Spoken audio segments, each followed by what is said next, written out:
Morning. My name's Catherine Ince. I'm a Health, Safety and Wellbeing Advisor at West Midlands Fire Service. I've been in that role for coming up to 12 years now. I'm accompanied today by Ella Warden, who's a Station Manager in Organisational Learning and People Development. We'll come on to it a bit later, but that's what some of you might know as a training department. We were inspected by the Health and Safety Executive on the 6th and 7th of September last year, and we've been asked today to present on our approach to training and competence assessment. Going back saying, are training and competence in half an hour? Can we have a bit more focus? It's about our distributed training model. We've also been asked to very briefly touch on a product that we've developed called 999i, which I'll come to at the end. So we start with the question of where have we come from? We've come from a place where we delivered our training in a centralised way. This involves taking crews off the run, reducing our operational cover, fire control, getting into the mire of organising cover moves to ensure adequate cover across the brigade area. With a centralised training model, our subject matter expertise is being developed and retained in our training centre, so the skills are being kept away from the incident ground, and it created limited opportunities for succession planning within the training centre. Centralised training relies on fixed training dates being organised, so crews can plan for those, not a problem, but it does become an issue when, for example, somebody misses a date because they're off sick, and trying to reschedule and fit them in, run mop-up days is becoming increasingly difficult. So, why did we need to change? On the whole, centralised training was working for us. We have an ethos of operational excellence, continuous improvement. So it's not about sitting on our laurels thinking this is working, we don't need to do anything else. We felt the need to align what we were doing with the needs of our communities, but with the needs of our staff as well, becoming a bit more people-focused in how we train and how we learn. Putting people through centralised training became that tick box exercise for us. We wanted as well for our staff to become more reflective in the way they learn, thinking about what contributes to what went well and recognising high performance, not just underperformance. We also conducted a piece of research with the University of Central Lancashire, which provided an evidence base for why we have a 5-minute response standard to Category 1 incidents. Obviously, the longer it takes, the less survivable it is for any potential victims. I can provide you with an academic reference for that later if you want to go and look at it. We also developed, this is our service delivery model, which is based on our IRMP and on the 5-minute response standard, and is heavily reliant on our crews being on the run and operationally ready. Needless to say, the comprehensive spending review also needs to be mentioned, and that's also a driver for us needing to make changes in the way that we operate. So, how did we change then? I think the clue is that we've decentralised everything.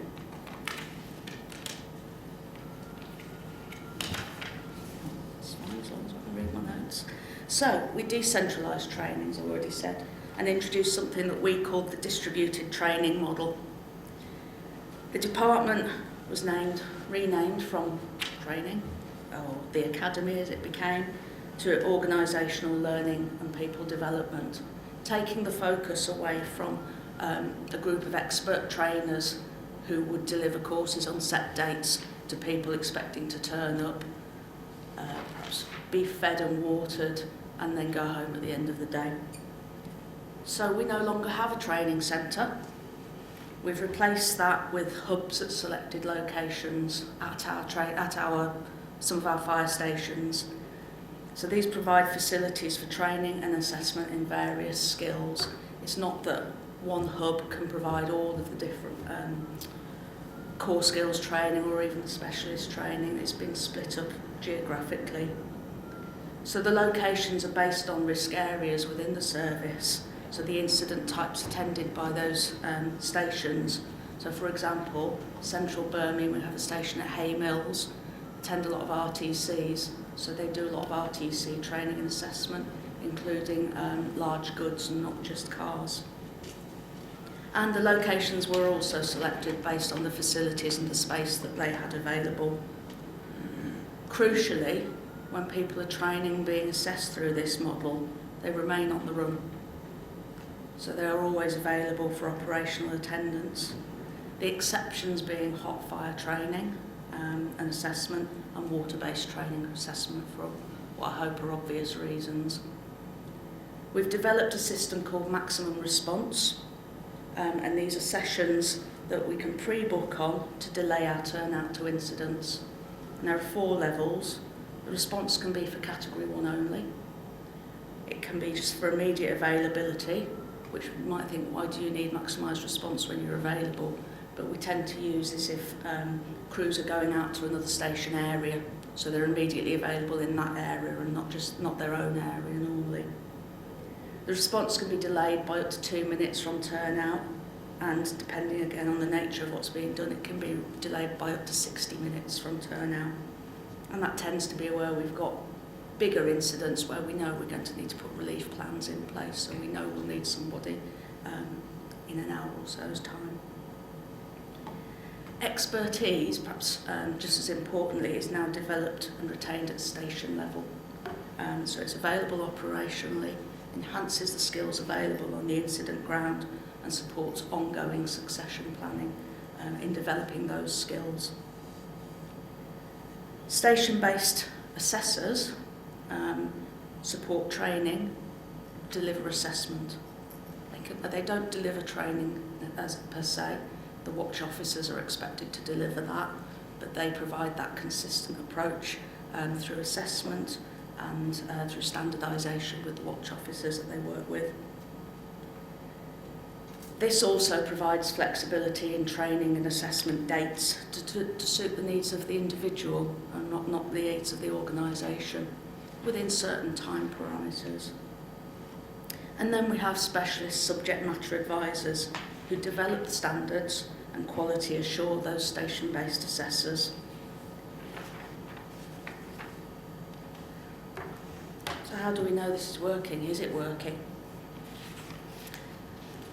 As part of our ongoing continuous organisational assurance processes, we identified some further improvements that we could make to the distributed training model by introducing standardised assessment.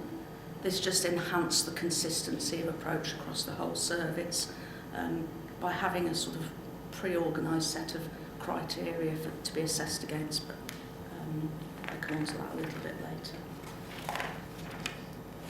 Right, so to make this model work, we need station-based assessors. If somebody wants to become a station-based assessor, they express interest to their line manager through their IPDR. There is no specific rank or role minimum required for any of those functions. It's skill-based, not role-based, and it ensures that the people who are interested, their skills are harnessed and enhanced.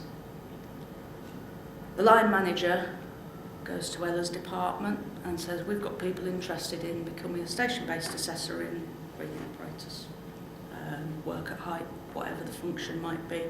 And they will review if there is a need for another station-based assessor in that discipline. There is a set number for each discipline to make it manageable. I think at one point we had over 1,100 station-based assessors. That's very difficult to manage with the subject matter advisors to ensure consistency and quality.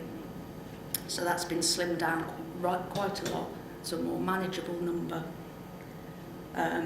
The numbers are evenly spread across the service, which does provide us with a little challenge at the moment, because we do get people moving around, and that can sometimes shifts the balance, but that's for the operational commanders to ensure the balance is maintained.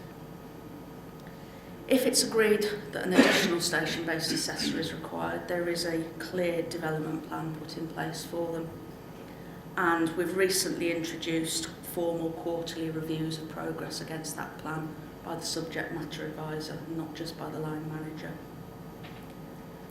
Development in role is recorded 4 times a year for breathing apparatus, 3 times a year for other disciplines, and a minimum of 1 of those is observed by a subject matter advisor. Additional observation is put in place depending on individual needs for support and development. And the subject matter advisor will determine if the station-based assessor is competent or in development. Once signed off as competent, there is a minimum of 1 observation per annum by a subject matter advisor. And we slow the process down deliberately. We take around about 9 months to get people fully through the process. And that is to make sure everybody's comfortable, confident, and the relationship is developed between the station-based assessor and the subject matter advisor, who will have to continue to work together for time to come. We don't want to rush people not to be ready. So the role of the subject matter advisor, they are members of the organisational learning and people development team. They're not station-based. However, they are still required to work operational shifts to maintain their own competence and to provide resilience. They support the station-based assessor while in development and conclude that that person is competent, and they provide ongoing support to maintain the competence. They provide quality assurance through observation and completion of observation forms, using standardisation to ensure consistency. Subject matter advisors will attend sessions in place of the station-based assessor to allow CPD attendance, letting them maintain their core skills and operational response skills. And as I've already said, the subject matter advisor provides resilient shifts to maintain core skills supporting that service delivery model. Standardised assessments were introduced on the 1st of May last year. We have a target of 100% completion by the 30th of April this year. We do acknowledge that we're unlikely to completely meet the 100% because of people being off sick, maternity leave, career breaks and so on, but aspirationally 100% of everybody who's at work on that day. Competency records let us see progress there, and I'll show you some competency records in a moment. The standardised assessment provides a template outlining to the assessor the requirements to be met to pass the assessment. That includes not just the practical application, but any knowledge or theory requirements as well, which are based on e-learning, not always popular, but at the moment that's the way we operate. The station-based assessor can only assess in their specific discipline or disciplines. We have some who have 2 or 3 disciplines that they assess in, many only have 1. They also undergo standardised assessments themselves to demonstrate their maintenance of competence, and this provides credibility to the people that they're assessing, that they know they've gone through the same process. Since the standardised assessments have been introduced, the station-based assessors are called on more frequently for support than they were, and this needs a partnership arrangement between that individual and their line manager, but it does provide plenty of opportunity for the station-based assessor to practice their skill sets. The standardised assessment model is designed to support line managers in their day-to-day decision-making on competence. It provides an independent and robust competency assessment, but the subject matter advisor will not determine if an individual is competent. They only see a snapshot of performance. The line manager sees ongoing performance. So mandatory standardised assessments are used now in a number of areas to provide additional evidence around competency, and they're fully aligned to the areas highlighted in the Fire Professional Framework, National Occupational Guidance and our operational excellence expectations. Where the assessment hasn't been